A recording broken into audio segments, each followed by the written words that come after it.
This is the 2025 January 1st Lex Luthor vs. Superman Mech set, and I'm going to do a full review of it right here. Starting off with the Mech, it has 120 pieces, and I think that looks pretty good. The fingers do look a little weird. They use this piece I've never seen before, and it can't hold any minifigures, but I don't think that's the biggest issue. It has a lot of unique pieces, such as in here where the legs are, there's a ball joint connection that I've never seen used before, but that might just be because I don't have a lot of ball joints. And yeah, I think he's pretty cool. He has movable body so that you can twist him like this to make him punch better. He has movable fingers, movable arms on both sides, and legs and feet, so he's pretty posable considering that he's a mech. And you can really make him do some cool poses here, such as this punch, or you can make him fly by putting his arms straight up.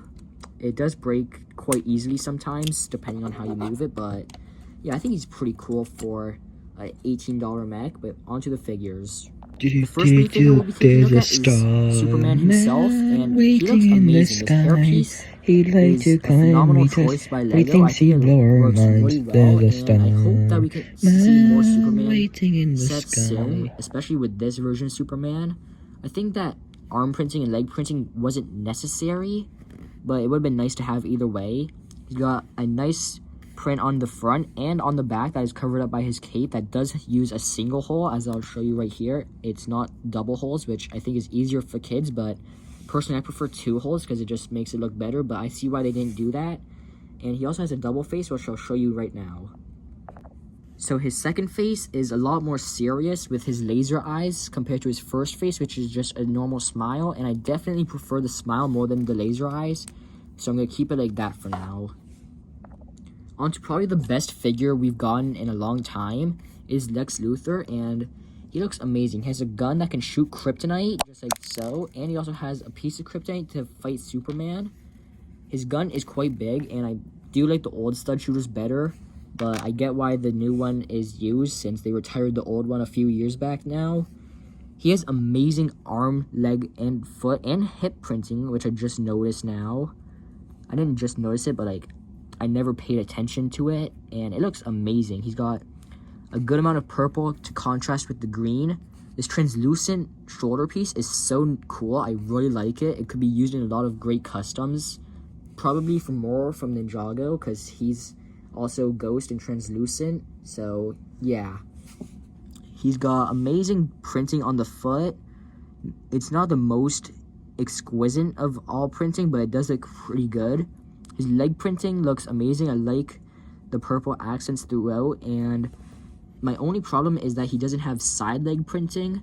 A different face would have been nice, and dual molded arms where the top is green and the bottom half is purple would have been really nice to go with the hands that are purple, but I get why Lego didn't do that, and they didn't have to do that. If it did do that, it'd be pretty cool, but yeah, I get why they didn't do that. Opening the mech up, we can also see this new mechanism that I've never seen used before, where instead of standing up inside the mech, the Superman figure will sit down compared to the Marvel and Star Wars ones. It is a little bit hard because you have to lift his hands up, otherwise he won't be able to sit down properly, and his cape can stick out, but I don't think it's the biggest problem because I do like it sticking out, so it makes the cape look a little bit better here. But yeah, I think it's pretty cool, and I think that they might retire the one they have with Lego Star Wars and Marvel to replace it with the sitting down one, because I actually prefer this one a little bit more because it feels a little bit more sturdy during play.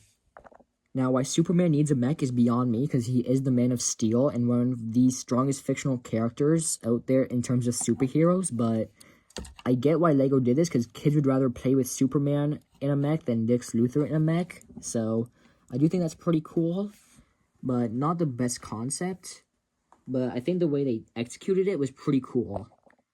A Star Wars mech or a Marvel mech, depending on the Marvel mech, could have 1 minifigure or 2 minifigures, and it would cost probably the same amount of money, whereas a Star Wars mech, they all come with 1 minifigure and severely less pieces, except for the Luke Skywalker one, which has about 21 more pieces. But other than that, I think this one's way better than the Star Wars mechs, not only in terms of looks, but also in terms of value, because it's the same price for more pieces and figures. and highly detailed minifigures that are exclusive, which I think is a benefit.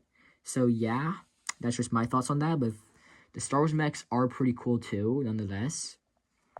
Overall, I'm going to give this set an 8 out of 10. I think it's really cool. It looks great. It is quite small, but it is a mech, and it's probably the same size as the other ones.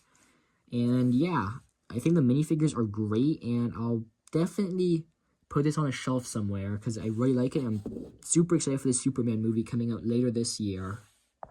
Thank you for watching this video, and I'll see you all next time.